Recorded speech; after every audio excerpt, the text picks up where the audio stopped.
Hey neighbor, welcome back to Lucky 7 on ARTV. My name is John, and today I'm going to be taking a closer look at some of the most underappreciated, forgotten, or else just straight up underrated songs by the British pop and alternative rock band Coldplay. The idea of being a music critic but also enjoying Coldplay seemed like this far-fetched idea that wasn't a part of our universe for the first decade of their incarnation. But now at this point, I feel like a lot of people are reflecting back very fondly and positively towards their early works, in particular through their peak with Viva, Vida, or Death and All His Friends, and even in the later years, as they've self-admittedly fallen off a bit, and I say that as a big fan of the group, I still don't think that they've done anything unforgivable, or else an entire album of duds or anything, and even tracks like the title track Everyday Life from that album in 2019, or something as recent as Coloratura, or even Fun with Tuvlo. There are songs and the albums that make it all worthwhile, even if the entire record itself isn't up to par with what they've done in the past. These are just 7 of many that I could have picked. Coldplay are one of those bands that do have a pretty vast B-sides discography, and even the albums themselves, there's a lot of tracks there, so naturally some things get passed over. I hope that you enjoy my list. Let me know your thoughts on it in the comment section down below. Please do me a favor, hit the like button, share it out with another Coldplay fan, and let's get started at number 7.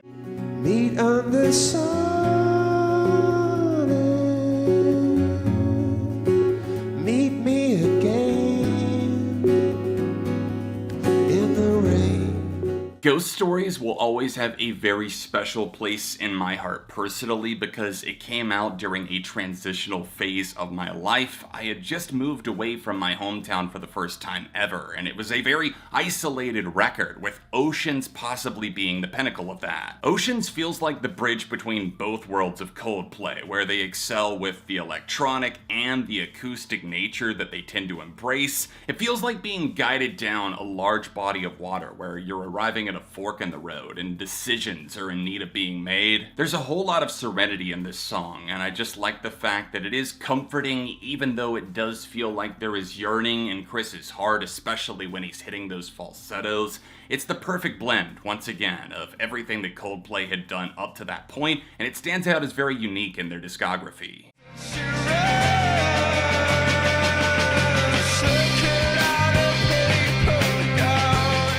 Angry, angsty Coldplay from the late 90s, sometimes you just need a slice of that in your life. Such a Rush appeared on 2 of their early EPs, but unfortunately not on their debut album. Chris Martin's early in the career vocals just hit different. This is such a mood song. It has a tremendous finale, and we're going to talk about several others that do have that finishing touch that only Coldplay do like that. They're talking about capitalism, they're talking about greed, there's darker themes on this one. I know some people would probably raise up the flag and say, doesn't that make them hypocrites because they got so huge and mainstream and everything like that? Maybe, but then again, Coldplay have never struck me as bad people at all. In fact, they're one of the only bands that I genuinely, just from all of the members, always got really good vibes from, so on that front, I think they're okay.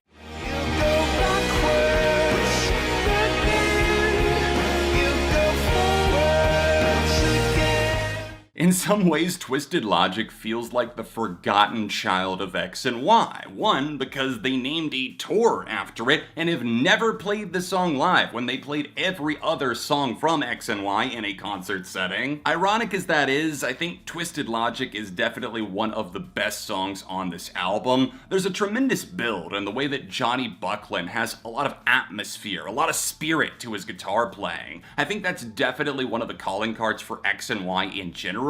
But this track in particular always stood out to me because of the way that they level it up slowly. You're not exactly getting the most poetic lyrics here, but the over-the-top glamour makes this one a sizzler with a cause. Coldplay didn't just suddenly go green later in their career. They've cared about the planet for a very long time, and those themes were explored on this track, and it goes out like a fireworks show.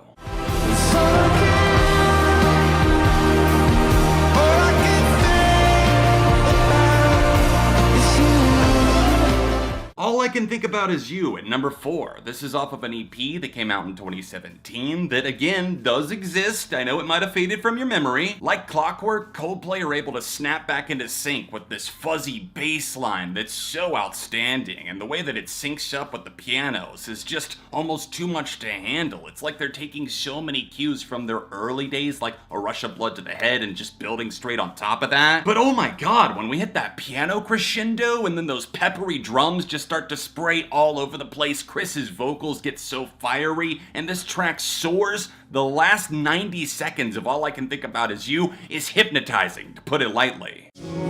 break into a daylight, slowly break into a daylight.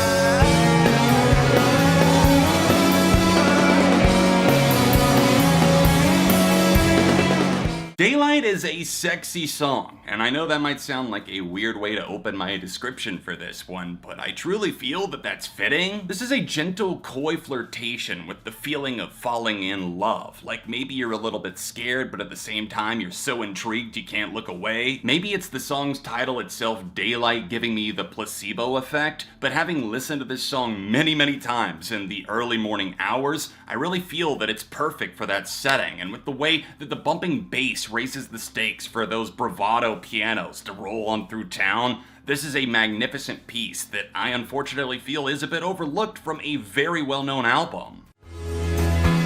Everyone I know is so full to mess with me.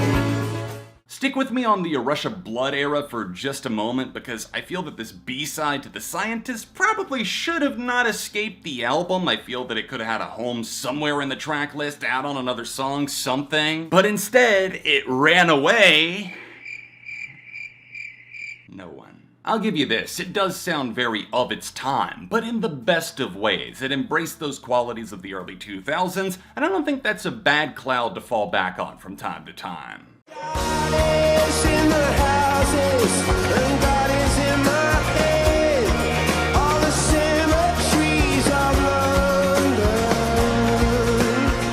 Here I come again, right out of the gate, just talking about Viva La Vida, or Death and All His Friends whenever I can, and putting it up as high as possible whenever I can, because I still, to this day, don't think the Coldplay necessarily get enough credit for this masterpiece. Cemeteries of London feels like a chilling breeze rolling over cobblestones and the changing of the seasons, almost like a funeral procession. The band noted that they were inspired by some real-life tragic events that occurred centuries ago, but it was still a very haunting feeling that carried over. It was the drowning of supposed witches in England, people that were accused of doing something that they didn't do, and that theme carried over to the entire track. There's also hand claps in the background to give it a bit more of a Spanish feel, and it's just a very eclectic tune that feels like the proper start to this album, like the firing pistol at the starting line.